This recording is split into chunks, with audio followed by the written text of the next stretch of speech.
এখন বাস্তবতা হলো বক্তব্য আমরা সুন্দর সুন্দর দিব, আর ভিতরে যদি থাকে আমাদের অন্য কোনো চিন্তা, তাহলে সেখানে কিন্তু এদের সুন্দর হবে না, এদের ধ্বংস হবে।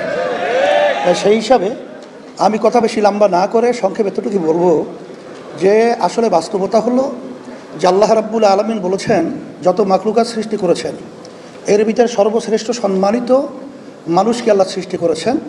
আবার আল্লাহ বলতেছেন এই মানুষের ভিতরেই আবার পশুর চেয়েও খারাপ। এরপর আল্লাহ বলেন শাররুল বারিয়া, কুত্তা শিয়াল শুয়োরের চেয়েও খারাপ তাও মানুষ। তার বাস্তবতা আপনারা দেখেছেন এই বাংলাদেশের ভিতরে যারা দেশ পরিচালনা করেছে এদের পরিচালনায় হাজার হাজার মায়ের কোল সন্তান হারা হওয়া, এদেশের টাকা বিদেশে পাচার হওয়া, লক্ষ লক্ষ মানুষকে মিথ্যা কেসের মাধ্যমে তাদের সংসারকে বিলীন করা, আজকে মানুষ স্বাধীনভাবে মাথা উঁচু করে দাঁড়াবার মতো এই পরিবেশ না থাকা, এটা কিন্তু দায়িত্ব যারা দেশ পরিচালনা করেছে এদের মাথায় কিন্তু বর্তাবে।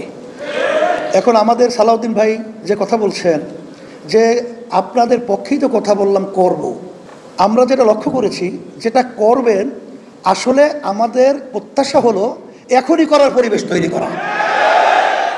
করব শব্দটা আমাদের ভালো লাগে না, কারণ আমরা বিগত দিনে বহুত দেখেছি এই দেশের ভিতরে আজানের শব্দে বাচ্চাদের ঘুম ভেঙে যায়। বাংলাদেশের রাজধানী ঢাকাকে বলা হয় মসজিদের নগরী।